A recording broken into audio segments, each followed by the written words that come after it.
Listen, laugh, and learn with Sacha and Ish as they share their experiences, thoughts, and tips to build skills that are not so average and a career that's not so ordinary. This is the Not So Breakfast Show. Right, welcome to Not So Breakfast Show today, the podcast for leadership and career development. And today we're talking about jobs. What do you do if you don't get the job that you wanted and you still work there? Awkward turtle moment. So we're going to talk about that. What is the best way to position yourself for future opportunities and how do you respond? Should you stay? Should you go? And all that good stuff. And to help me with that conversation today, the reason that I jumped on the call today, Sacha Coburn, look at you just sitting there. Whereabouts are you at the moment? So I'm in Hamilton today, excited to be here and really interested in talking about this topic because it's huge. There's heaps of people in our organisations who have applied for roles within the company, didn't get them, sucks, ouch, but stay. Yep. Or then you apply for a job somewhere else, don't get it, ouch, sucks. Because on a numbers basis, for every job, if there's at least 3 people in the shortlist, it must be happening all the time. Yeah. People are regularly not getting jobs. So let's be helpful to people who are in that position. I mean, it's not me. I've never not got a job. You've always been the one. Well, I have now 7 jobs to choose from. Which one shall get my masterful skills today? I actually, as I was saying that, there's a couple of things I haven't been picked for. So, I can relate to it. I just thought it'd be funny if I said it never happened to me. It's not true. I mean, are we doing a true podcast or a funny podcast? Both. True and funny. Okay, good. Yes. Setting up for our true crime podcast. At some point, we're going to do a one-off. We're just got to pick the right crime. And it's going to be funny. It's going to be every podcast you've ever loved crammed into one tight, Not So Breakfast Show crime podcast edition. Excellent. And they'll have a bit of sex therapy in there as well, because the sex therapy podcasts are going nuts at the moment. Oh, are they? Yeah, and that makes sense because you can listen to it, you can get the advice that you need, and it can be essentially quite private. I like that a lot. Okay, good. Okay, good. Yep. Maybe one of those as well. Okay, right. Anyway. Okay, well, it wouldn't be the Not So Breakfast Show without a quick shout out to Milo. Milo, enjoy one every day. I must actually send the link to my Nestle friends, otherwise it's just shouting into the wind. She was like, why are you talking about Milo all the time? Okay, there we go. Right, so let's talk about what we're here to talk about was what happens if you didn't get the job. So there's 2 scenarios, right? So there's scenario 1 is that you didn't get the job, but you're still working there. So you applied for another position within your company. And I think that's where we're going to spend most of our time today is talking about that specific one. But I do want to cover off what happens if you've applied for a job and you haven't got it yet.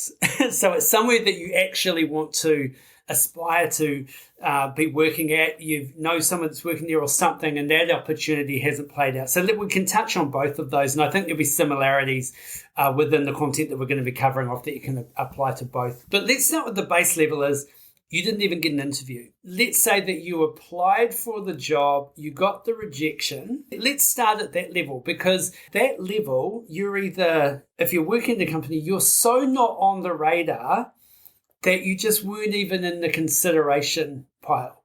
And often your opportunity to possibly progress within a company may be based on the fact that people trust you and know that you're doing a good job and they like you. So maybe someone didn't like you or someone didn't trust you. That could be one of the reasons that you didn't get it. I want to make a couple of opening remarks, I suppose, and that is lots of the stuff that we're going to talk about today can be really market dependent. So I know in the States, for example, there are, and in fact in like big professional services firms, there's a whole lot of norms around you either get promoted or you leave. That's a requirement. So you get to a certain level, and if you then don't get picked for the next level, there is no tier in the organisation called you stay where you are. You have to make room for the next rising star. And so that's part of your norm. So you know if you don't get selected for the next thing, you have to leave. because your job no longer exists. So that's one scenario. What happens in much bigger employment markets than New Zealand is that same philosophy applies. You either keep progressing, and if you hit a plateau that they don't want you at the next level, you're out. And in huge employment markets like the US, that's good. Go and get another job. Land somewhere else. Find somewhere. It's not so common in New Zealand. It's much more common because of our small labour pool that you'll apply for a job with or a role within your organisation. You don't get it, but you're welcome to stay. Yeah. Because in certain roles, there's nowhere else you really can go. So I think there's a couple of things from what you've just said about if you didn't get an interview.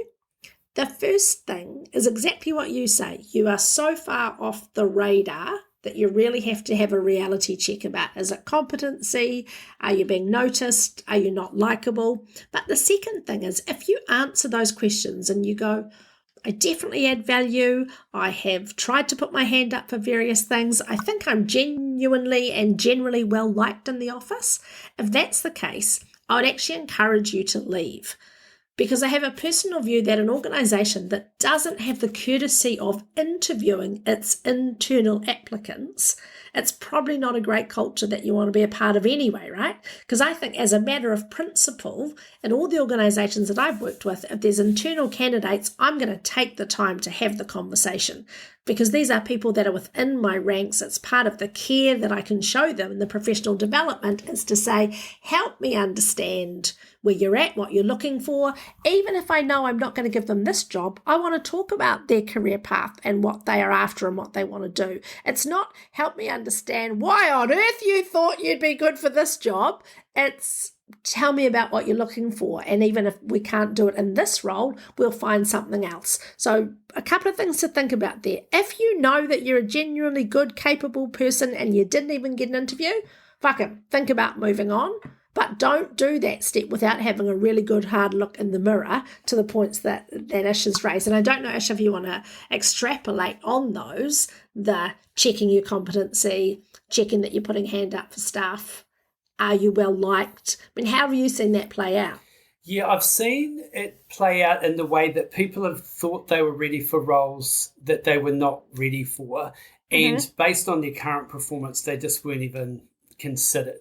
So yes, companies should be looking at who's putting their hand up and managing that very well, because you don't want to just be churning people over because they were frustrated and they leave. But I think that there's the reality check of not actually understanding what the role might entail. And so what you've done is you've put yourself forward for something that you were possibly never in consideration for, or you were competing with a lot of people that already were way at the competency level that they were looking for, that were on the radar. So let's assume that you were liked, and let's assume that you're doing a good job and that you were looking at it. Can we just cross off that you didn't do anything stupid like hand in a CV that screamed, don't give this person a job? So if you, like me, you're a bit dyslexic, you can't spell, and you all of that kind of stuff, you've got to spend the time making sure that you get help with what is speaking on your behalf when you are not present. Say that again. That was really powerfully expressed. Okay, so you need to spend the time working on the things that are speaking on your behalf when you are not present. So if you don't have the relationships that can say, oh, yes, they're awesome, I recommend them for this, and they're not even looking really at the CV at that point. If you don't have that, you need to dial up the professionalism in what you are presenting. If it's a creative role, that it looks creative. If it's a professional role, that it's professional, that there isn't grammatical errors, that there isn't big glaring gaps in the fact that you were in prison for 3 years but didn't put that on your resume. Like all of that stuff. Spend the time or get the advice to craft a great resume, a great CV. Well, let me pick up two things there. The first is, I love what you're saying about if you've been in prison, because when you said, let's just check that you haven't, and you went on to talk about the CV, I thought you were going to say, let's just check that you haven't vomited everywhere at the Christmas party just 2 weeks ago. So if you've got something that may be career limiting, like you've behaved badly in a social setting, or you've had a big public falling out with someone else in the organisation, it's much better to address it. Now, if you're already working somewhere that knows about your prison history, do you have to keep bringing it up? Probably, if there's new people, where you just say, I'm so delighted to have had the opportunity, this is the progress I've made. And so whether it's prison or whatever the thing is, that you front load it to go, here's how I'm different, here's how I've changed, here's the contribution I'm making. Because some things that are reputation damaging loom large in people's minds for a long time. And you can always be pegged as the person who did something, and it turned out that was 15 years ago, and you're like, let it go. But you've got to do that reputation building. And the second thing is, I totally vibe with what you are saying about what is speaking for you when you are not there. And if it's related to the role that you are going to do, how much more important is it that what you give to somebody speaks volumes about what you're capable of? So I interviewed for a role. I was doing the interviewing of the interviewees just a few weeks ago, and the person, they didn't need to have a design background, but one of the candidates was really pitching the fact that they could bring that to the role, and that would be helpful for us. You didn't have to have it, but it would be useful. And as they described it, they pulled out here's a little something I prepared earlier, and I thought because of the design expertise, it would be a beautifully designed piece of work. It was certainly very well printed and it was professional, but it was essentially pages of bullet points of their thinking. Now, that wasn't wrong, but I think it missed a trick, because if what you are writing in words says, I am very creative and I have excellent design, but you've bullet pointed that, you've missed the opportunity to show that you're very good at design, or that you're very, you have this creative flair. Don't talk about how creative you are. Do something that is creative. Bring a gift wrap a present, and when you unwrap the present, in it is a photo book, and the photo book is your career highlights, or do something unexpected or surprising if that's useful for the role. And as advice for if you're younger in your job seeking, and it's kind of like your first job, second job, third job, don't underestimate the power of just going above and beyond to maybe take in a physical copy. So this exact thing happened to my daughter the other day. She'd been applying for some things online. She wasn't getting really any traction. And then I said, look, if you're just going to apply online again, you're applying with the masses, right? They may even be putting it into a resume reading piece of software that's just extrapolating out information. I said, why don't you apply and then physically go in and take your CV in so they can meet you, that you can say hi. And she did that. They called her that afternoon and the next day offered her the job, because she was probably the only one in her age group that actually went in and made the effort to introduce herself and drop off a physical copy. She met someone at the counter who then put in a good word for her. So definitely don't underestimate that. And can I ask us, what is the retail job? Yes, retail, yes. So I can tell you from hospitality and retail, we're not allowed, apparently, to ask people to send photos. So we're not allowed to say, send a photo of yourself. Yeah. So the relief when someone turns up with washed face and brushed teeth and hair pulled back off their face. So when someone drops off their CV like that, we could go, oh, we've had a physical check. This person presents themselves well. We're happy to put our brand on the T-shirt that this person wears. So you immediately eliminate all the doubt, because otherwise what we're looking at is a whole lot of names on pages and we can't see that person. So it's such great advice. Even though what we're talking about is when you don't get the job. Yeah. We appear to have given lots of tips about how to get the job. So let's presume that you've done all of those things. Your CV is amazing. Your physical presentation is great. You've done the prep. Everything went super well and you still didn't get the job. So what's next?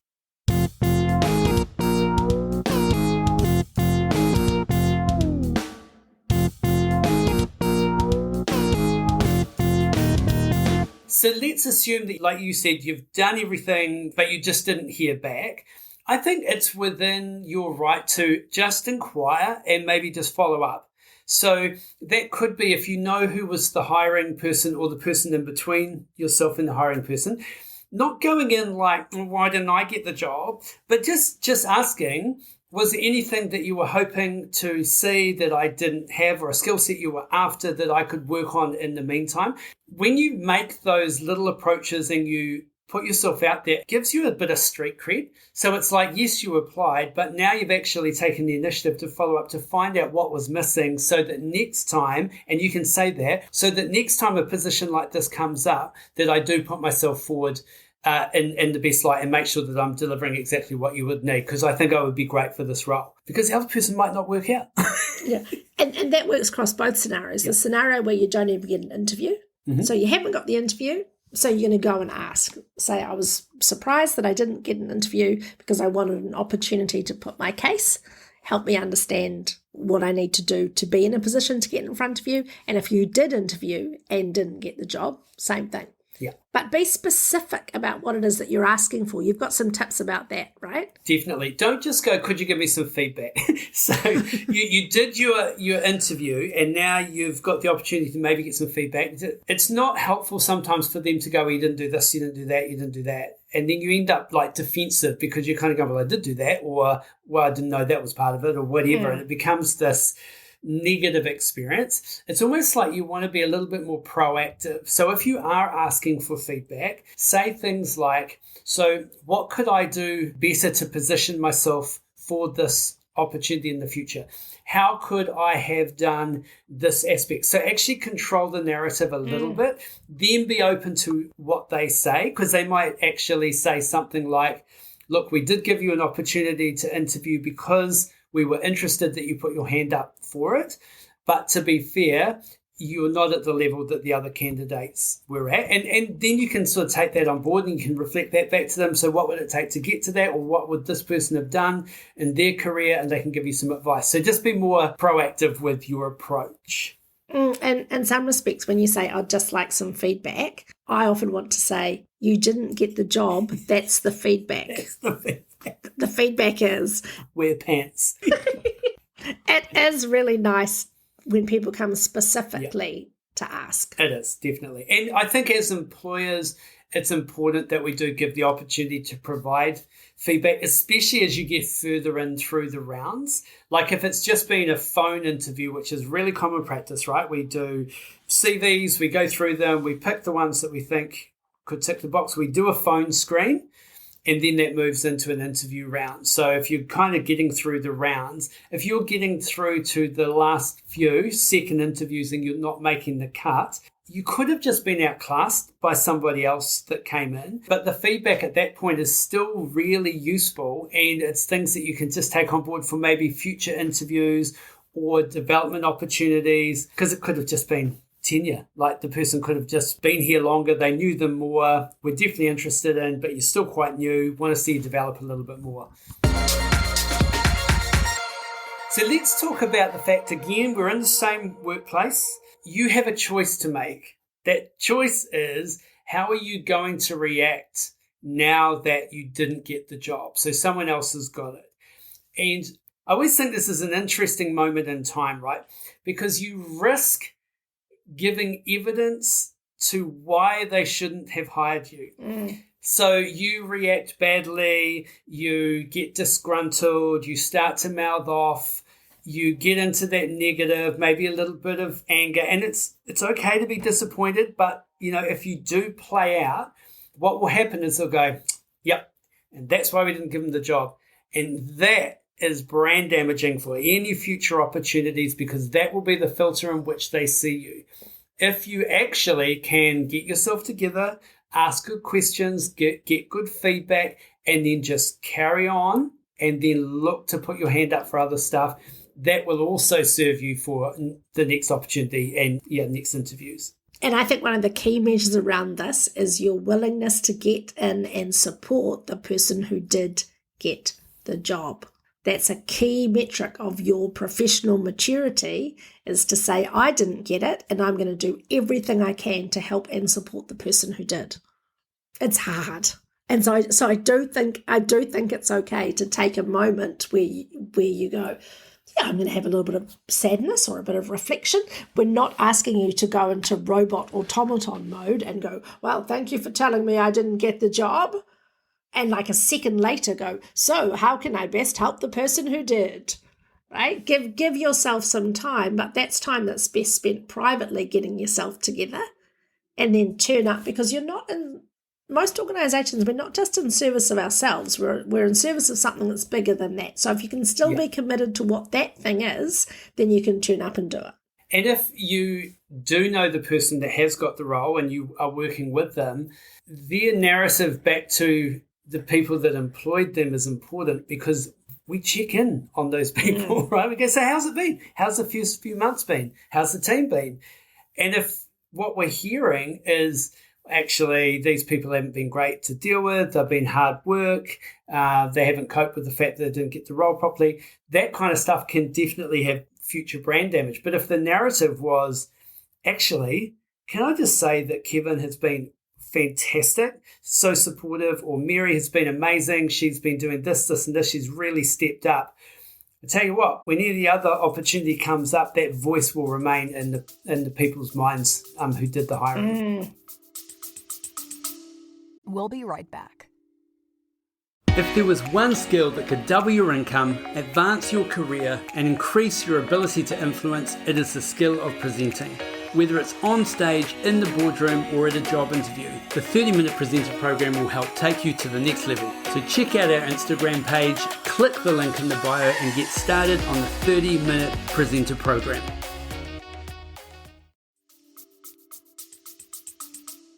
Sports teams are, again, a really good analogy for this, where people are picked all the time. They make the squad, they don't make the squad, they're in and out of the squad, they make the run-on team, they don't make the run-on team. And at the end of the day, those players have to get really good at saying, I am here in service of the team goal, not in service of myself. So if the coach doesn't pick you, you will undoubtedly not be picked in the future if you pack a sad. Yeah, that's right. And I guess it does get to the point where maybe if you've been knocked back from a position 2 and now maybe 3 times, you then probably need to be saying, is this the right place for me to be? Because either, to your point, there's a ceiling on it because it's a small market, or for some reason you're just not what they're looking for. And that may change, but chances are it may not. And I've seen people that have exited from businesses very well, like, thanks very much, I've had a great time, but I'm going to go over here. And it's kind of like their brand equity goes up. So they might go into similar roles, but in other industries, and then they might come back, or similar roles, and they prove themselves, and all of a sudden, the fact that you took a risk, it says something about your character, your nature, all of those work very well for you. So yeah, it does get to a point where you need to make a decision.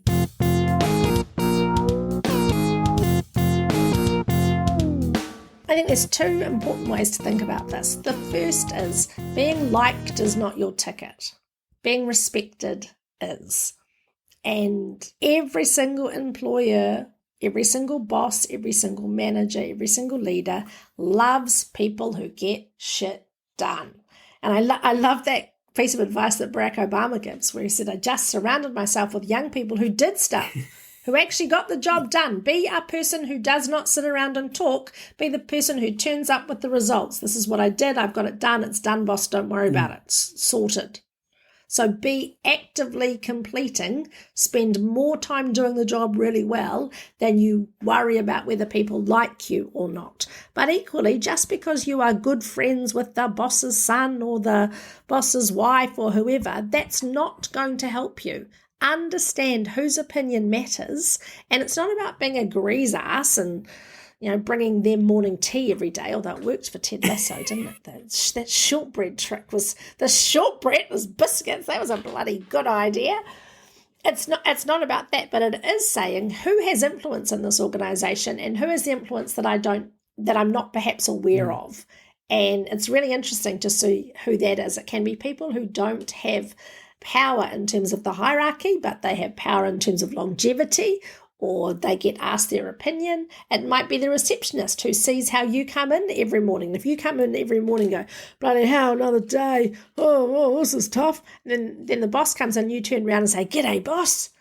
The boss will be saying to the receptionist, oh, how do you find that Ish chap? And he or she will say, well, you know what? Every morning comes in, moaning, groaning, sees you, different face. So it's about that consistency. And the other thing is a fascinating piece of research that we had a look at when I was overseas at business school, which I cannot name.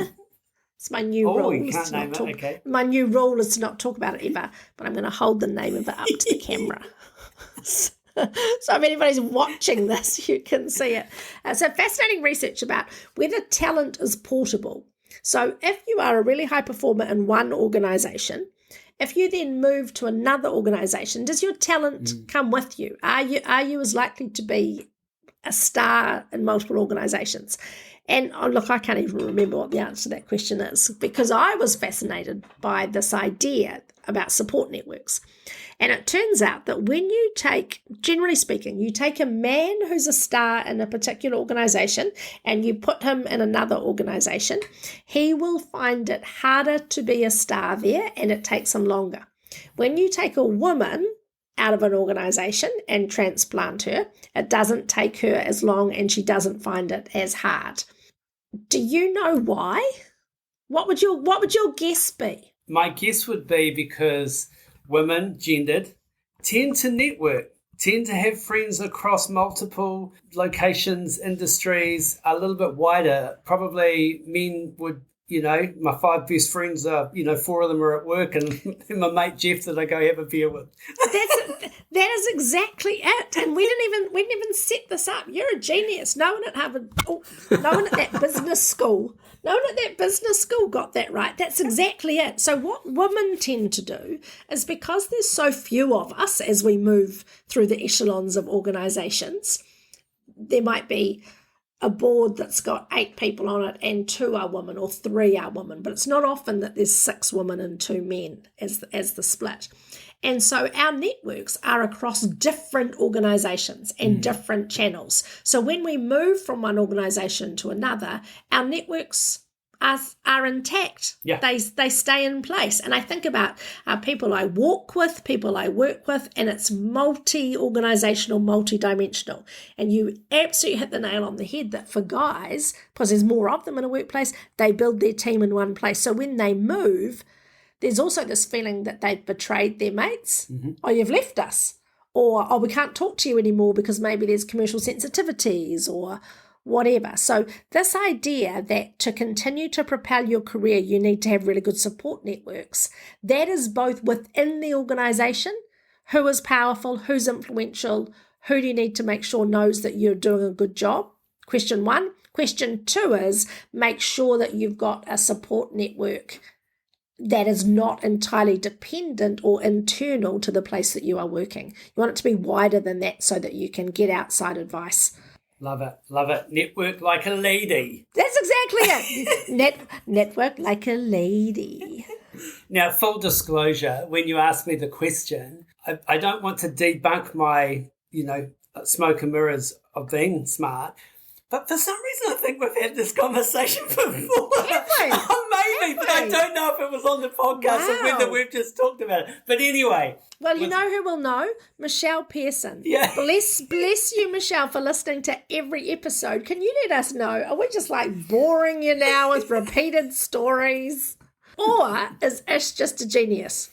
Let's go with the latter. I think so. All right, last piece of advice from me around applying for jobs within organisations is just be careful who you tell that you've applied for the position.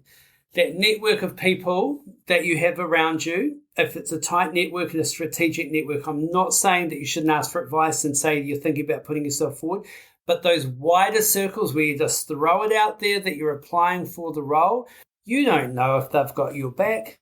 You don't know what they're saying. You don't know what conversations are going on when you're not there. So, yeah, just be aware that sometimes loose lips sink ships. Thank you. A totally inapt analogy, but good. Yes, thank you. If ever there was a metaphor that didn't match, that's it. That's it. Look, a minute ago, you were an absolute genius. And now I'm talking about The war. Navy metaphors in the war. Yes. Okay, so let's come up with a better analogy. No, it's good. You're right. It means that people are dicks and they don't always have your best interests at heart. So they get wind that you're going for the job and they will tell everybody why they think you shouldn't get it. Yeah. Who do you think you are applying for that? Or 2 or 3 of them are also going for the job. Yeah. And they don't tell you and then you get disappointed when they get it. What? What? Eh?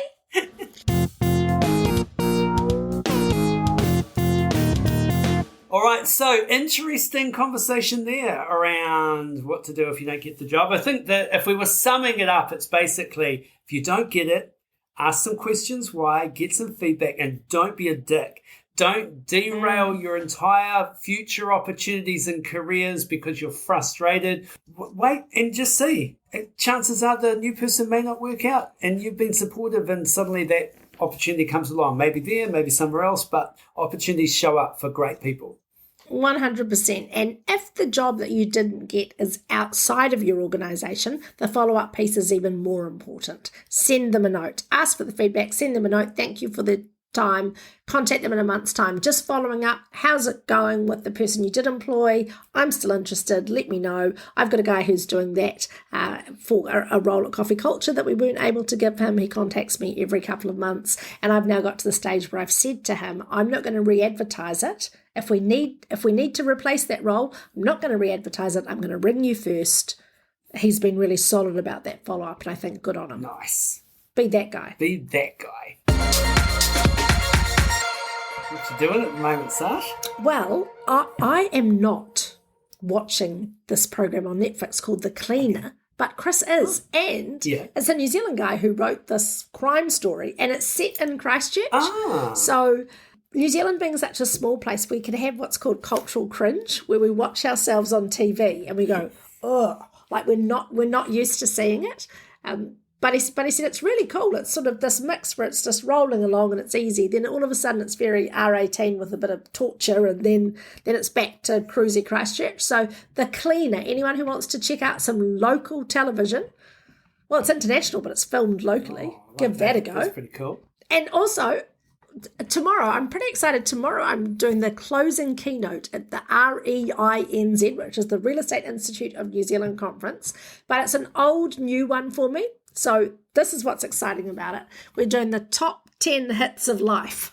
So I've got 10 songs that all have 10 great messages that will help us live our best lives. So I'm just putting that together at the moment, and it takes too long. So instead of playing 10, I have to sing like at least 4 of them. So I'm madly trying to learn the lyrics, which is a good time. Oh, man, that's it. You've mixed your 2 favourites, public speaking and karaoke. And karaoke, that's exactly right. I'm talking about the importance of having like good, robust relationships, in marriages, with families. And so I was going to do that song with marriages. I was going to do that I Want to Sex You Up song, but I need the point to be about relationships and families. So no, I can't use that song. I have to get another song. Well, you know what you should do while you're living your best life on stage is eat some raw fish. Raw fish is amazing, as you know. And also, I'm going to take the Milo.